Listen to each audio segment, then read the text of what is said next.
Hello, of followers of the channel. I am Dr. Christian Barrientos Ichaso. I'm international company and business lawyer. Thank you for subscribing to our YouTube channel and sharing everything about international law, security, compliance, anti-corruption, anti-crime, and all business matters. Martin Arostegui is a renowned and experienced journalist specializing in military and intelligence affairs, who has covered the key international conflicts that we now see unfolding in Ukraine. He has worked for Voice of America, Wall Street Journal, the Daily Telegraph, the Washington Times, CNN, Fox News, and United Press International, and France 24. And he is author of a book on a military special operation called Twilight Warriors. Dear Martin, what is the analysis for today on the situation of media in Ukraine? And two, how should the special tactical operation to contain the Russia offensive in Donbass? And how to take care to president of the assassination in charge of execution warning group and the president of Russia, Vladimir Putin. Thank you, thank you all. Thank you, Martin. Hi, Christian. Yeah, thank you. Thanks for having me on board. Yeah, I thought today, in fact, one of the major events of the past week in Ukraine is now very much part of the whole controversy. Something I've been looking into over the past few days, studying up on, which is the media war in Ukraine, the disinformation campaign by influence and misinform, influence public opinion, world public opinion as to the war in Ukraine, and try to generate sympathy for its cause, for its activity in Ukraine. Well, as we know, one of the major events that happened this week is the sinking of the Russian cruise ship missile cruiser Moskva off the Black Sea coast of Ukraine. It was hit by apparently two Neptune missiles, which are assembled in Ukraine, anti-ship missiles, and it sunk shortly after being hit. Apparently, the magazine, where the ammunition was stored, exploded, and there are two rival accounts as to what happened after. One account is that, which is the official Russian account, is that the crew was rescued, or it was put to port. It disembarked in Sebastopol, and they even went to the extent of releasing pictures of a parade of Russian sailors being greeted, being reviewed by the admiral of the Russian Navy and the admiral-in-chief of the Russian. And of course, the other version, which is the Ukrainian version, is that the ship sunk in the Black Sea in the middle of a storm, and that efforts to rescue the crew failed because of the rough weather, and that all 500 crew members went down with the ship. Who to believe? Of course, the Russians have been off and on about how the ship was sunk to begin with. There's no question that it was sunk. There are satellite images of the ship on fire.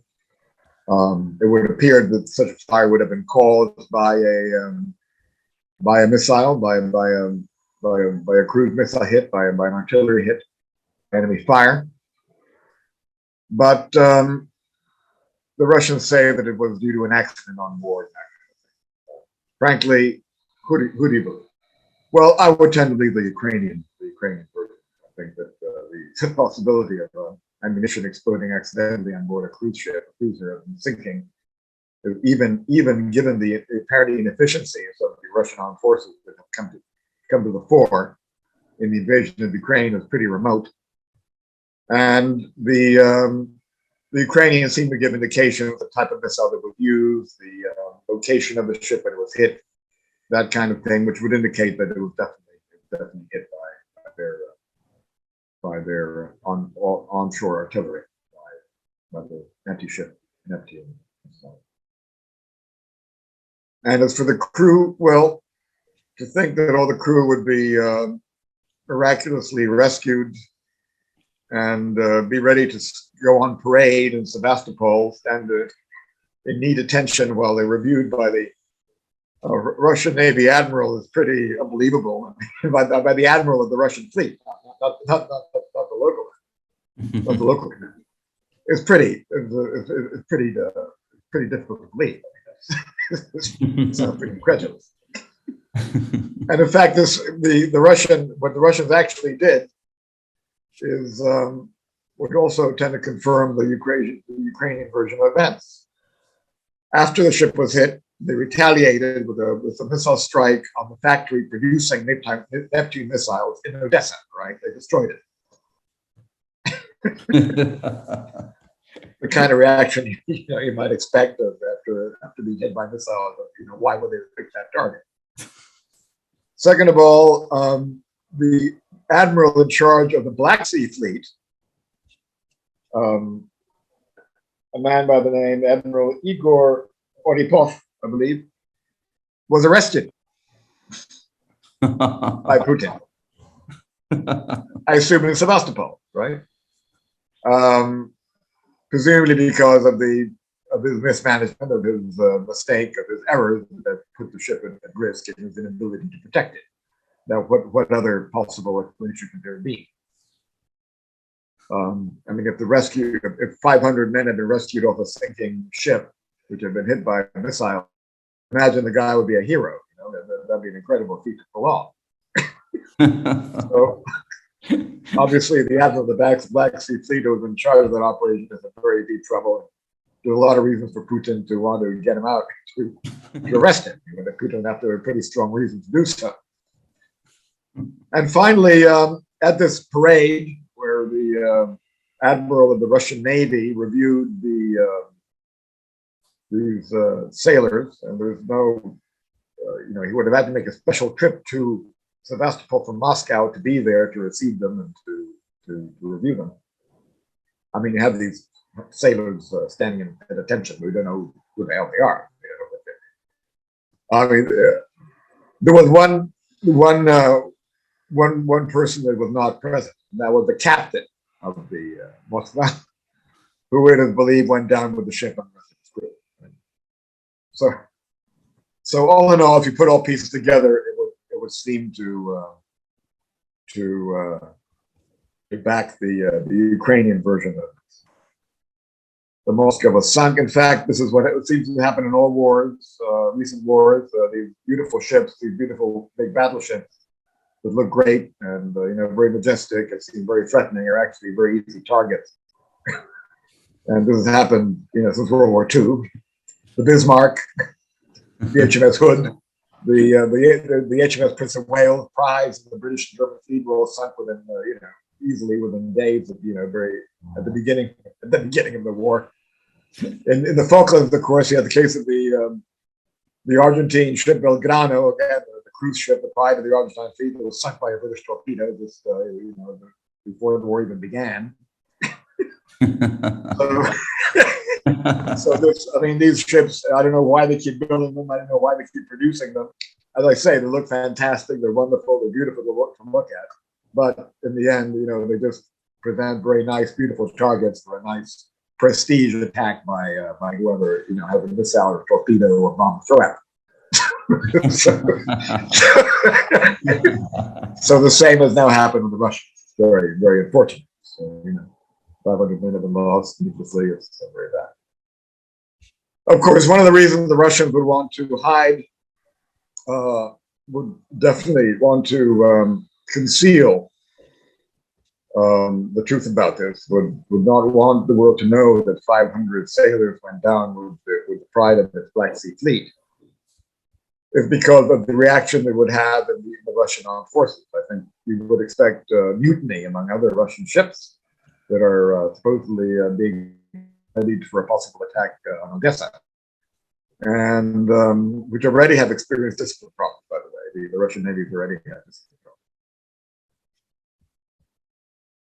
problems. And there was rumor of a mutiny among Russian Marines that refused to the landing of this. I talked about in previous podcast. So obviously they don't want word of this to spread. I mean, this will increase already low morale in the Russian armed forces and possibly affect other future naval operations or paralyze. Another, of course, is their face-saving value in the West. They don't want another bad news, another coup, another defeat handed to them by the Ukrainians to be accepted by the world public, to be known by the world public. But this puts into serious question a lot of other things.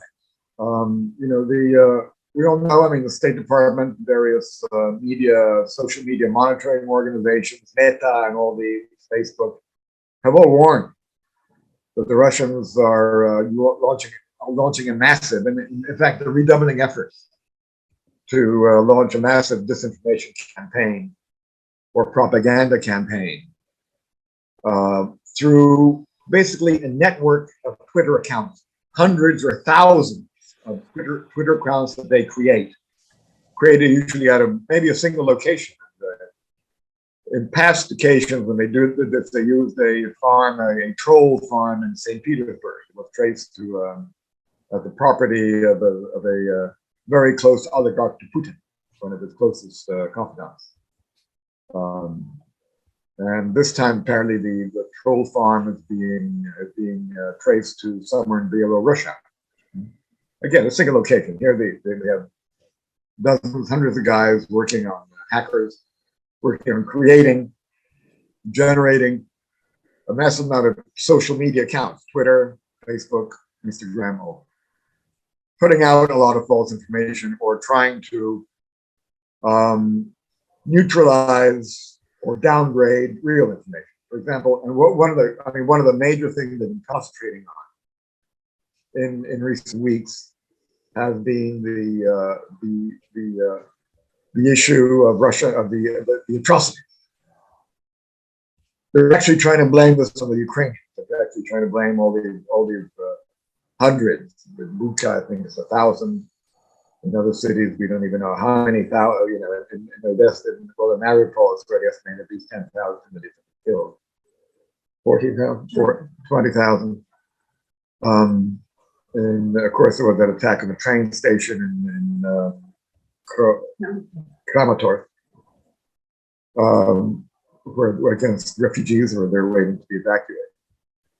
And of course, a lot of this, well, I don't know about Mariupol, certainly in Bucha and in Kramatorsk, there's been a massive effort to convince the world that these atrocities were committed by Ukraine. They did this as a way to set up the Russians, to make them believe the Russians did it, to then accuse the Russians of war crimes. And it's amazing, Christian, how many people actually believe this. I mean, you talk in Europe to educated people, people who are usually quite informed, intelligent people, and they tend to believe this. I mean, they actually put the accepted version, maybe in the West, that this was a atrocities committed by Russians, perhaps even by just a few Russian units, maybe the Chechen fighters who are known for this. And in fact, we even have accounts of Russian soldiers who are saying that in some cases, they blocked or they interfered or they fought Chechen fighters to prevent them from committing atrocities. This is what some Russian soldiers are saying. But a lot of people are saying, yeah, they're believing or tending to believe, or actually considering believing the version that this was done by the Ukrainians to then blame the Russians for war crimes. And so it's amazing what effect this is actually having. In fact, it was very similar. It's a very elaborate system. I mean, it's not just a question of putting out tweets and Instagrams and Facebook pages about it. It's not even. It's not just an offensive thing or a blanket type of coverage. They also aim very specifically at accounts by potential opponents to sometimes release this information through them to make it seem more real. I mean, for example, they just apparently the Ukrainians blocked an effort to penetrate the accounts of Ukrainian army officers, where the Russians are going to plant pictures of the atrocities or certain videos and that kind of thing. It would incriminate them, seem to incriminate them in the atrocities through hacking the accounts of Russian military officers. They sometimes block or block accounts. They attack the accounts of potential opponents and individualize. I mean, they actually go to certain people that are releasing information that's favorable to them and block the account or attack it or hack it. And so this is done quite consistently. And so it is a very, very elaborate information effort. In fact, it seems to be increasing. In fact, at the beginning of the war, it seemed that the Russian propaganda offensive was not developing. It seemed that, except for the internal efforts, and that took time for Putin to really clamp down on his internal media and close down channels and any newspaper that would in any way question and challenge the official line and fire journalists, arrest them, and so forth and so on. But it took a while for the machinery to go into operation, possibly because Putin was convinced he would take Kiev in a matter of days and have to do this. Maybe. I mean, I don't know. But apparently now they're doubling down. They're really making a very, very, very concerted effort to double down in efforts to troll Twitter and Facebook accounts and target social media accounts of opponents and any possible sources of information that they would not like on a world scale. And the Chinese are joining in. The Chinese are boosting the Russian narrative, despite their affectations to be neutral in this. They're totally backing the Russian narrative on I believe on the atrocity. They've done a document. They released a documentary that's been released throughout China to all university students, all members of the Communist Party, strictly giving the Putin line on Ukraine. It's vital for Soviet security, that he was being threatened by NATO,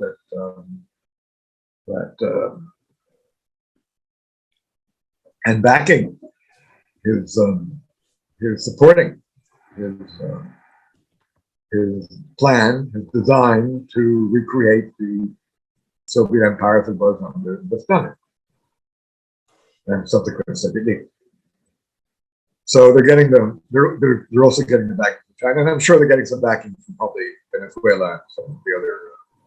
There's been I think a lot of Spanish trolling as well, probably from accounts in Venezuela, Colombia. I believe there's actually one account trace in Latin America is coming out of Colombia. So that's it's a very, very extensive misinformation thing, and this is leading. In fact, they're also developing agents within certain Eastern European countries to release their own YouTube channels supporting the Russian narrative. On the atrocities, blaming the atrocities of the Ukrainians, being the Russian narrative. I know of one French case in particular, a French artist, who now started an account giving the blaming the Ukrainians for the atrocities after he sold a lot of paintings to the Moscow art dealer. So,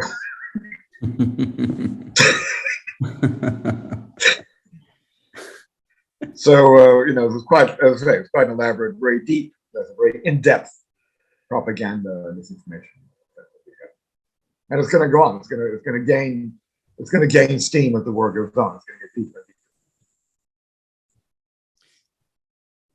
For the civilian, Russian civilian, the Ukrainian civilian in the zone war, it's important the radio communication now for the information about the war. You think so?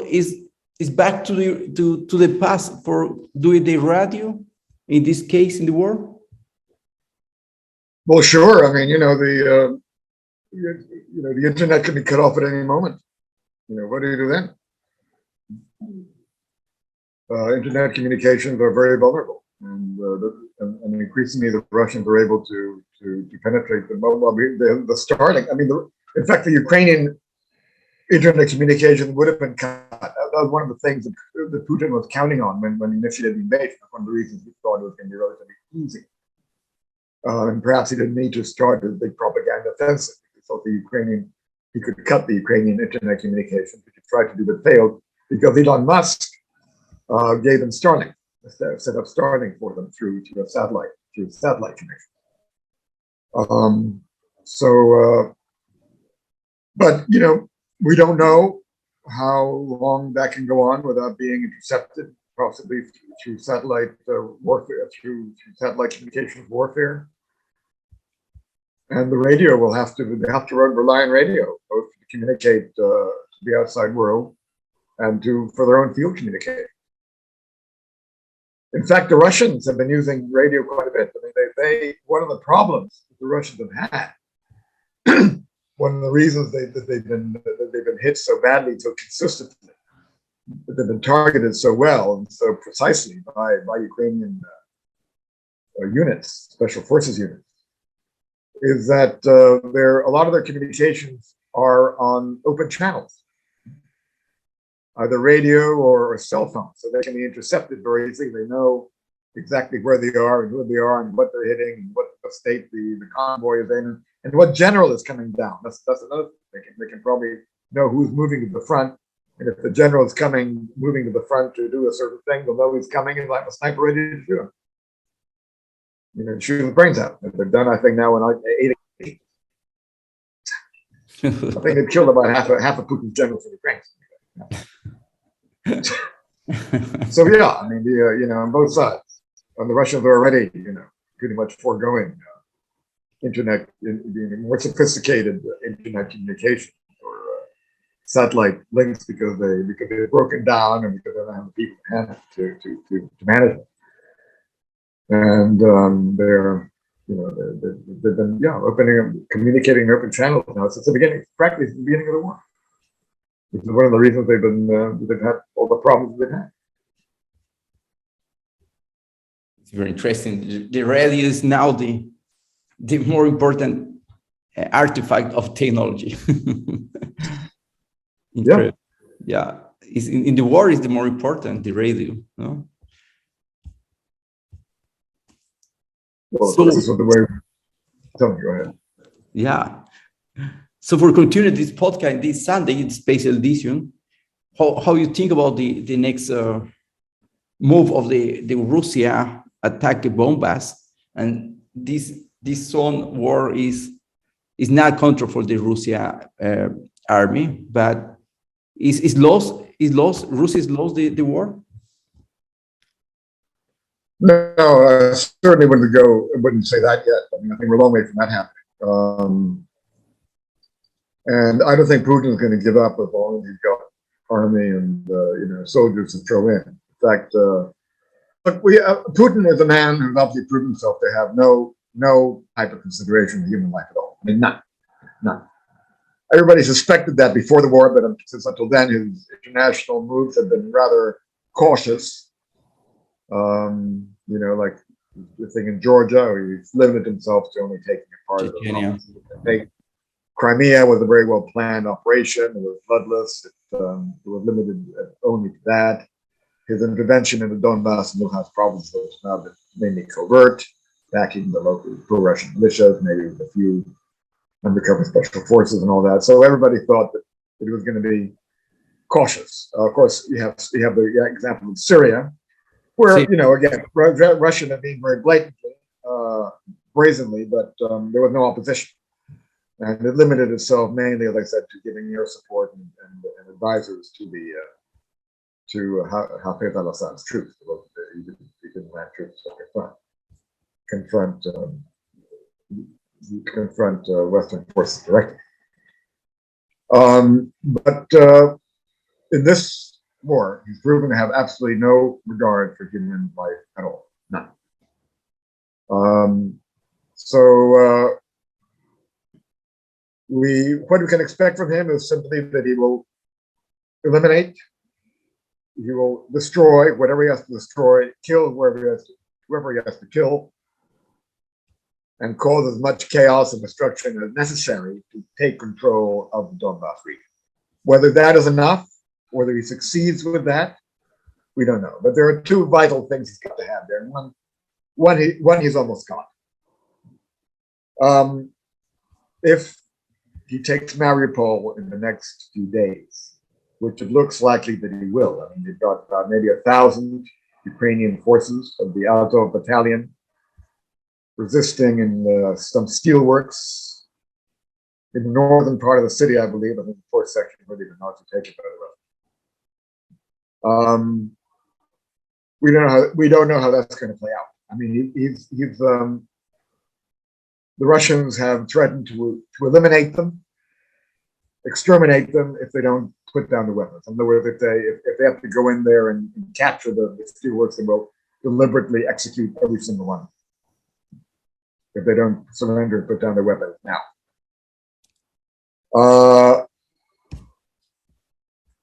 So what happens there, I think, is a matter of time. I think the Ukrainians said they're not going to surrender. There is a question as to whether the Russians they want to keep the steelworks, which is one of the reasons why they haven't bombed or raided or attacked the place yet. Maybe they want to keep the steel factory. In which case, they want to keep it more or less intact. In which case, maybe they could maybe use chemical weapons. Here, perhaps it would be a situation in which they could resort to chemical weapons to kill the remaining defenders. It's possible. I would expect it. If they're going to use it anywhere, it's going to be now, here, in Mariupol, to take complete control of the city. They've been threatening to do so for a while. In fact, there are already reports that they've used chemical weapons in some places, but hard to confirm. But I think here is where they just make it. All right, once they have Mariupol, they'll have the entire, most of the southern coast on Black Sea coast between the Azov Sea, between Russia and Crimea. They'll have that corridor which they need for various reasons, not only because it ties them geographically, there's a practical consideration. There is a dam there that supplies water to Crimea, which has been intermittently blocked by the Ukrainians as a way of pressuring Russia in Crimea, making it necessary for them to build a desalination plant and engage in all kinds of complex projects to keep Crimea supplied with water. So they need control of that dam. It's the water supply. They need control of that area to secure the water supply in Crimea. And there is a very large gas field a little further north, in the central part of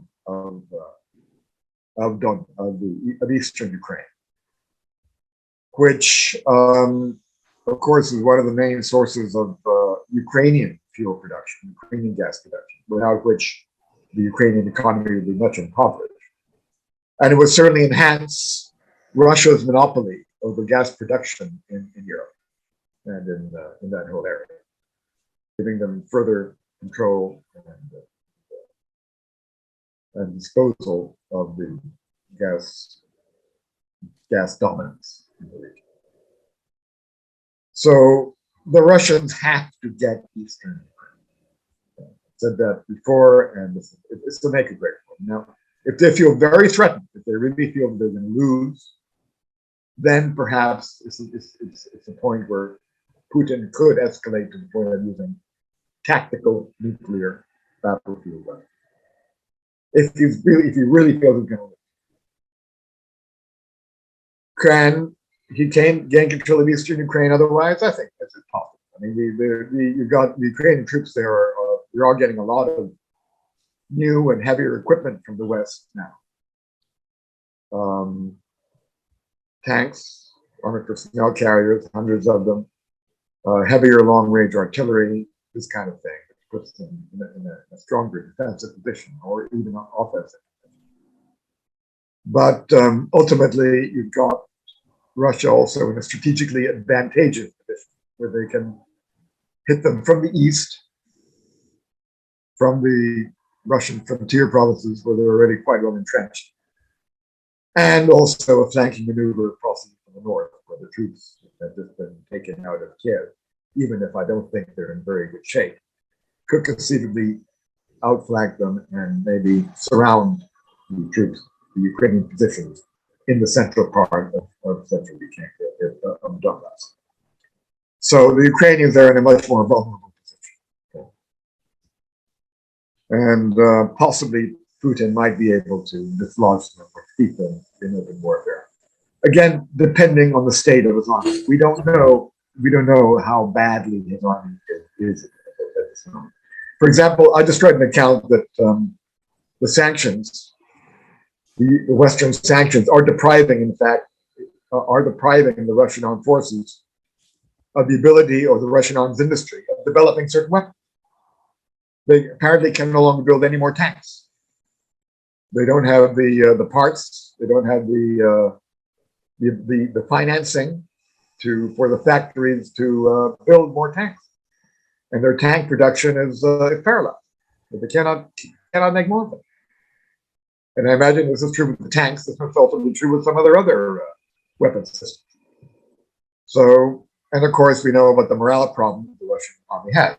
It's very serious from all accounts. So, without being able to gauge the extent of the effectiveness of the Russian army, it is difficult at this moment. That's the factor, I think, that would probably prevent or inhibit a Russian victory in the Donbass region. A very key factor. Very interesting. Very interesting. What do you think about the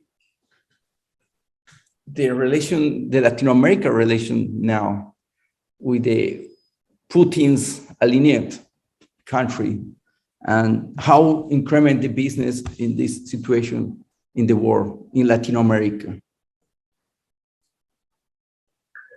Well, I mean, Latin America, in a way, I mean, it's in a way, it's a beneficiary of this war, because commodities, it has sent commodity prices way up, and Latin America is a major commodity producer. In fact, the commodity prices have gone way down prior to the, not just this war, but prior to COVID, and they have shot up. Lithium is an area which is where the rise of lithium production, which is of which there are some very valuable reserves in the Andean region, is astronomical. I mean, last year, lithium rose by 500%. The price of lithium rose by almost 500%, 478, I think. True. Massive. Of course, a lot of this, the Chinese have tried to take control of this. They tried in Argentina. They recently, they took over a Canadian company, which had one of the major lithium concessions in Argentina. How the Canadian government allowed to do this has been a matter of some controversy. We know that the government of Prime Minister Trudeau has some very special relations with the Chinese, some of his top advisors. But anyway, the Chinese have tried to monopolize lithium production in Argentina by taking over companies, one of them being this very large Canadian company that has some of the major concessions there. In fact, there's an American company coming in, Franklin Mining, which has started a project currently valued or financed to the tune of $45 million to prospect and mine lithium in a 10,000 hectare area in the province of Catamarca in northern Argentina, the Andean. Argentina. The northern Andes. where there are some very major lithium reserves have been located. So far met was quite successful. They've gone to joint venture with a Argentine company. The financing is upcoming, and apparently it seems to be moving ahead quite seriously. Frankly, mining is also looking into possible prospects in Bolivia, where despite the fact that the previous mass government of Evo Morales had pretty much put the Chinese, given an exclusive to the Chinese on Bolivia's lithium deposit. It appears that the new president, Luis Arce. Arce, Luis, yeah. Luis Arce. Luis Arce has just opened the part of the lithium reserves to private investment. And while part of it remains under Chinese control and part of it remains under state control, he has allowed, for example, I believe a company connected with Elon Musk to start producing lithium in the Salar de Uyuni region.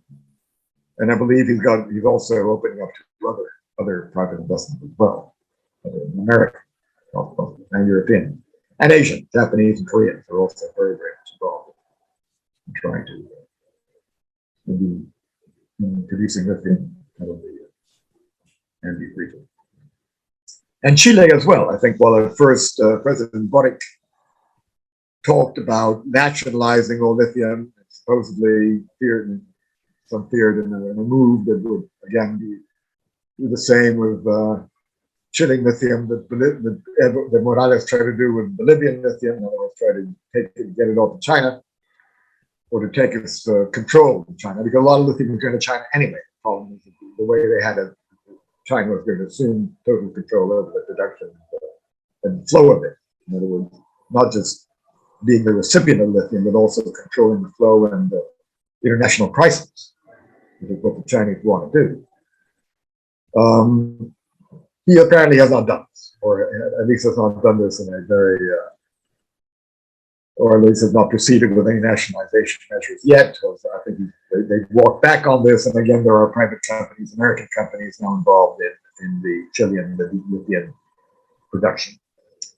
So the lithium is going full speed ahead in the Andean region, and I think it could be a major source of wealth for the Andean countries, for Bolivia, for Argentina, and for Chile. And it's one of the major commodities which I think are going to be produced there. Commodity in the next year.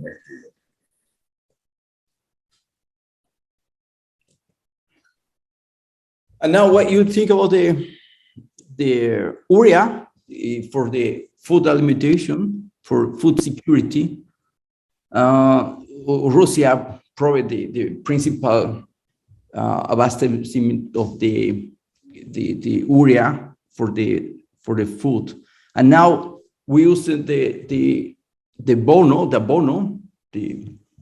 natural bono in the food in the farm.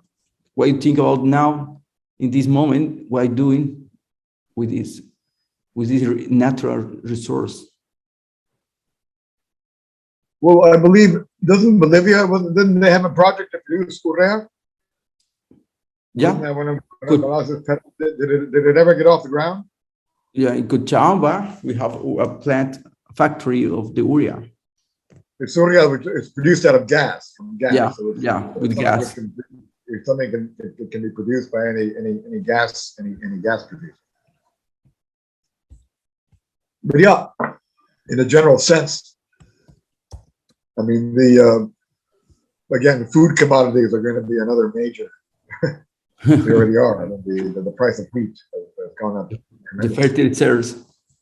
And not only due to the fact that Russia is probably using a price war to retaliate for Western sanctions. They produce a lot of wheat. But Ukraine, of course, is now being, their production of wheat is being very affected by the war. I mean, I think the crop of wheat this year is 50% of what it was last year as a result of the war. In fact, I'm amazed they can even produce it all. And in view of the fact that the Russian Navy is trying to blockade Odessa, exporting the wheat out of Ukraine is not going to be buried by sea, which is the main method of exporting until now. Is going to be very, very difficult. So yeah, food prices are going up everywhere. We've got food shortages now, even in certain parts of the United States. So that's another commodity that's been very, very much affected by this war. I don't know to what extent it affects Latin America. Again, I think Latin America does import a lot of its wheat, as does Africa. Africa is going to could soon be facing major famines as a result of the drop in wheat production. Perhaps Russia may use this as lever to try to gain control over African countries. Perhaps they may use the food lever to increase their leverage in the continent. Maybe they can make special deals, bilateral deals with African governments, bring them food in exchange for giving them further control over their energy and mineral resources. That's a possibility. But yes, I mean, commodities, which again, I mean, before this war and maybe before COVID, prices were very, very, very, very down. No hedge funds, very few investment funds were interested in commodities. Big part of the world market. So, quite extraordinary. You think so? The food will be the next war? How it's going in China? You not have food. This increment, the COVID-19 is increment in China. Have a problem. The internet connection is unstable, Christian. Can you hear me now? Yeah, I hear you now very well. Yeah, there was a bit there when it went a little bit down. I think we're back up now. Well, China is facing I mean, as I understand it, China is facing a commodity shortage. And in fact, it's interesting, this whole idea that we discussed last week, that the whole new economic world financial system or economic system to be devised on the basis of commodity-based currencies rather than financially based currencies. You know, that the yuan could conduct more trades in yuan and rubles based on the commodities based on their commodity prices, backed by the price of commodities. You know, it's limited because ultimately the only main consumer of commodities among the main commodity producers is China. The rest, you have a lot of commodity producers trading among each other, and a lot of raw commodities isn't really useful to a lot of commodity producers. You know, one gas producer trading with another gas producer is not that's not business. Or a nickel producer in one country trading with another big nickel producer, there's very little they can do with each other, right? The only country they can sell to through the system would be China. Yeah.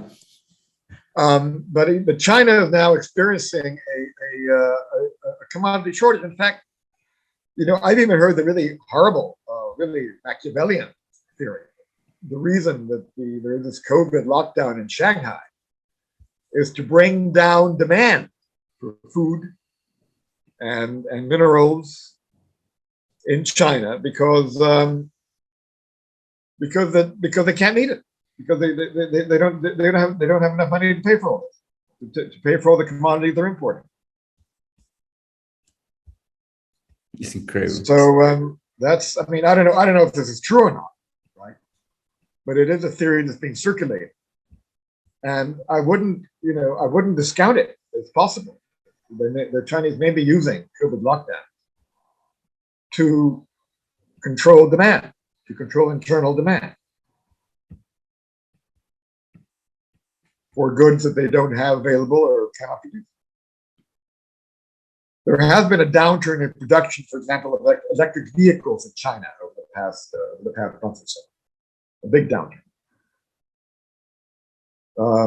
Supposedly being caused by a shortage of lithium. They can't get enough lithium into the market. That's one of the reasons.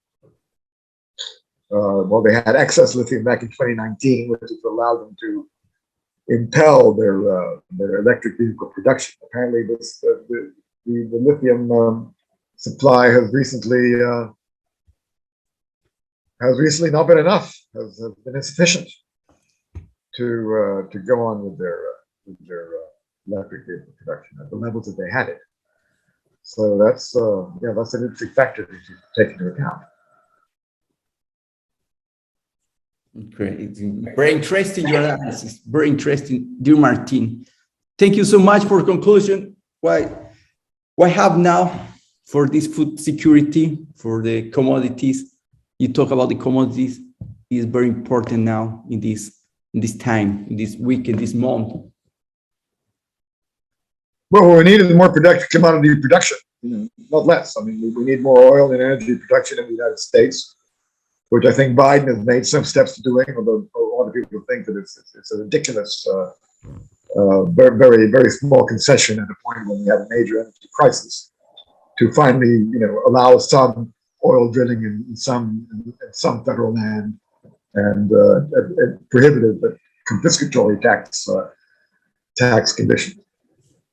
And in South America, I think what companies like Franklin Mining are doing, going in there and challenging the Chinese monopoly in lithium production, which often was just to sit on the product, to raise the prices, to control prices, not so much to even produce it, is something that we hope there'll be more of. More private investment by serious companies in producing lithium and other commodities in Latin America. Thank you so much, Martin. Thank you. Thank you, Christian. See you soon.